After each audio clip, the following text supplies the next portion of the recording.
We hear about calories all the time. How many calories are in this cookie? How many are burned by 100 jumping jacks, or long-distance running, or fidgeting? But what is a calorie really? And how many of them do we actually need? Calories are a way of keeping track of the body's energy budget. A healthy balance occurs when we put in about as much energy as we lose. If we consistently put more energy into our bodies than we burn, the excess will gradually be stored as fat in our cells and will gain weight. If we burn off more energy than we replenish, we'll lose weight. So we have to be able to measure the energy we consume and use, and we do so with a unit called the calorie. 1 calorie, the kind we measure in food, also called a large calorie, is defined as the amount of energy it would take to raise the temperature of 1 kilogram of water by 1 degree Celsius. Everything we consume has a calorie count, a measure of how much energy the item stores in its chemical bonds. The average pizza slice has 272 calories. There are about 78 in a piece of bread, and an apple has about 52.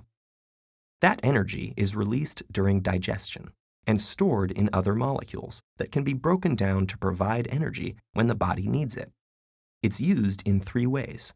About 10% enables digestion, about 20% fuels physical activity, and the biggest chunk, around 70%, supports the basic functions of our organs and tissues. That third usage corresponds to your basal metabolic rate, a number of calories you would need to survive if you weren't eating or moving around. Add in some physical activity and digestion, and you arrive at the official guidelines for how many calories the average person requires each day, 2,000 for women and 2,500 for men. Those estimates are based on factors like average weight, physical activity, and muscle mass. So does that mean everyone should shoot for around 2,000 calories? Not necessarily. If you're doing an energy-guzzling activity like cycling the Tour de France, your body could use up to 9,000 calories per day. Pregnancy requires slightly more calories than usual. And elderly people typically have a slower metabolic rate. Energy is burned more gradually, so less is needed. Here's something else you should know before you start counting calories. The calorie counts on nutrition labels measure how much energy the food contains, not how much energy you can actually get out of it. Fibrous foods like celery and whole wheat take more energy to digest, so you'd actually wind up with less energy from a 100-calorie serving of celery than a 100-calorie serving of potato chips.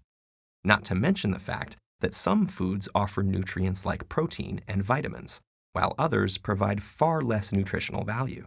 Eating too many of those foods could leave you overweight and malnourished.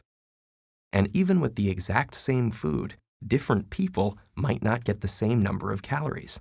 Variations in things like enzyme levels, gut bacteria, and even intestine length means that every individual's ability to extract energy from food is a little different.